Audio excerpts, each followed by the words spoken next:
50의 지혜. 나이가 조금이라도 많아지면 앞으로의 삶을 어떻게 잘 보낼지에 대한 고민이 늘어나는 것 같습니다.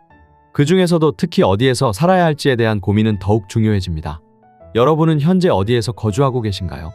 또한 노후를 어떤 환경에서 보내고 싶으신가요? 젊을 때는 교육이나 직장과 관련된 이유로 도시에서 아파트 생활을 선택하는 경우가 많습니다. 그러나 나이가 들면서 한적하고 자연 친화적인 전원 생활을 꿈꾸는 분들이 더 많아지는데요. 현재 거주하고 계신 지역과는 다른 환경에서 노후를 보내고 싶다는 생각을 많은 분들이 가지게 됩니다. 그러나 실제로는 나이가 많아지면 건강 문제나 적절한 의료시설을 찾아야 하는 일이 늘어날 수 있으며 문화시설이나 대형 병원이 많은 도시 생활이 더 나은 선택이 될 수도 있습니다. 우리나라 시니어들 중 대다수는 은퇴 후에도 현재 거주하고 있는 집에서 계속해서 생활하길 희망하는 것으로 나타났습니다. 오랫동안 살아온 집에서의 생활은 익숙하고 안정적이라고 생각하는 것 같습니다. 하지만 일부는 다른 주택으로 이사하거나 노인 전용 주거시설에서 생활하고 싶다는 응답도 있었습니다. 노후에 어떤 환경에서 살 것인지는 매우 중요한 결정이며 이를 위해 새로운 장소를 선택할 때 고려해야 할 요소가 많습니다.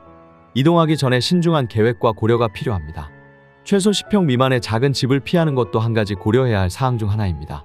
초소형 주택은 유혹적일 수 있지만 노후의 편안한 생활을 위해서는 충분한 공간이 필요할 수 있습니다. 그러나 나이가 증가하면서 부부나 혼자 사는 경우에는 너무 작은 집은 주거로서 적합하지 않을 수 있습니다. 불필요한 물건을 정리하고 편안하게 쉴 수 있는 작은 집을 선택하는 것은 유혹적으로 느껴질 수 있지만 짐을 줄이더라도 필수적인 물건을 갖고 정서적으로 안정된 삶을 누리기에는 작게 느껴질 수 있습니다. 따라서 나이가 들더라도 편안하게 생활할 수 있는 집의 크기는 대략 20평대가 적당할 것으로 생각됩니다. 또한 쇼핑, 의료, 취미, 문화시설, 친교 등을 약 30분 이내로 해결할 수 있는 위치에서 집을 선택하는 것이 좋습니다. 노인복지관 근처로 이동하는 것도 한 가지 고려할 만한 사항입니다. 한국의 경우 집값은 주로 학군에 따라 결정되지만 일본처럼 초고령 사회에 먼저 진입한 국가에서는 복지관 근처의 집값이 상당히 높다고 알려져 있습니다. 나이가 들면서도 복지관 근처에 살면 서비스를 더 효과적으로 받을 수 있기 때문에 집값이 높을 수 있습니다. 아직은 복지관을 이용할 나이가 아니라고 생각하는 분들도 있겠지만 나이가 들면 삶의 즐거움을 찾기 어려워지기 때문에 복지관이 손에 닿을 수 있는 곳에 살면 좋습니다. 복지관은 다양한 프로그램과 돌봄 서비스를 제공하는 곳으로 저렴한 비용으로 영양사가 준비한 식사를 즐길 수 있으며 사우나 시설도 제공됩니다. 체력이 남아있는 경우 자원봉사도 가능하며 깨끗하고 잘 관리되는 시설에서 풍부한 교육과 서비스를 받을 수 있습니다. 물론 노후에는 충분한 자금이 있다면 원하는 취미나 식사를 즐길 수 있겠지만 많은 노인들이 경제적으로 여유가 없는 현실을 고려해야 합니다. 최근처럼 물가가 급상승하고 문 밖으로 나가기가 거리낌을 가중시키는 시기에는 무엇이든 배우고 맛있고 영양 있는 한 끼 식사를 직접 만들어 먹는 것이 지속 가능한 습관으로 자리 잡을 수 있습니다. 그러니 걱정과 고민만 가득한 상황에서는 마음이 차갑게 식는 경우가 많습니다. 이런 때에는 국가에서 무료 또는 거의 공짜에 가까운 수준의 복지관을 충분히 활용하는 것이 도움이 될 것입니다. 그래서 노후에는 적합하고 자기 취미에 맞는 새로운 친구를 사귈 수 있고 복지관 근처에서 취미생활을 즐기는 것이 좋습니다. 세 번째로 대형 병원이 30분 이내에 위치한 곳을 선택하는 것이 중요합니다. 노년이 다가올수록 건강에 대한 고민이 크게 증가하므로 응급 상황을 제외하고도 30분 이내에 병원에 도착할 수 있는 곳을 선택하는 것이 안전합니다. 요즘은 수도권이 아닌 지방에서도 의료시설이 잘 갖추어져 있어 대부분의 지역에서 30분 이내에 대형 병원에 도착할 수 있습니다.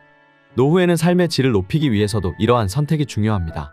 또한 자녀와 함께 살아야 한다면 근처를 선택하는 것이 좋습니다.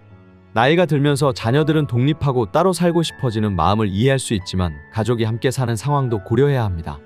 사별을 경험하면 혼자 살기가 두려워질 수 있으므로 자식과 가까운 지역에 거주하는 것도 하나의 방법입니다. 두 사람이 함께 있을 때는 적당한데 집이 너무 크고 관리하기 어려워 보일 수 있습니다. 그래서 자녀들과 상의하여 집을 줄이거나 자녀들이 가까운 곳으로 옮겨가는 경우가 많습니다. 자식들과 함께 살 때에도 중요한 고려사항이 있습니다. 부모와 자녀가 함께 살면 주거 비용이 절감되고 식비 부담도 줄어들며 외로움도 어느 정도 해소될 수 있습니다. 그러나 자식들과 함께 살 때에는 자녀와의 갈등뿐만 아니라 사위나 며느리와의 관계에서 오는 스트레스에도 주의해야 합니다. 따라서 같은 주거 공간보다는 가까운 곳에서 소통하는 것이 이상적입니다. 손주들이 어릴 때에는 체력이 허락하는 한 손주들을 돌봐주며 활력을 얻는 것도 좋은 방법입니다. 가까운 거리에 살면서 적절한 거리를 유지하면서도 소통을 유지하는 것이 중요합니다. 스포츠나 산책을 즐기는 노인들이 늘어나고 있으므로 근처에 공원이나 산책로가 있는 집을 선택하는 것도 좋습니다. 노년기에는 활동이 줄어들기 쉽기 때문에 가까운 환경에서 가벼운 운동이나 산책을 통해 건강을 유지하는 것이 중요합니다. 마지막으로 노후용 집은 따로 마련하는 것이 좋습니다. 집을 소유하게 되면 여러 유지 비용이 발생할 수 있으며 노후화가 진행될 가능성도 높습니다. 노후에 집을 팔아서 생기는 자금을 이용해 의료비나 간병비 등을 충당할 수 있도록 미리 계획을 세우는 것이 현명한 선택입니다. 현금성 자산이 부족하다면 자택 매매를 고려할 수 있습니다. 이러한 선택은 노년의 갑작스러운 상황에 대비하는 좋은 방법이 될 것입니다.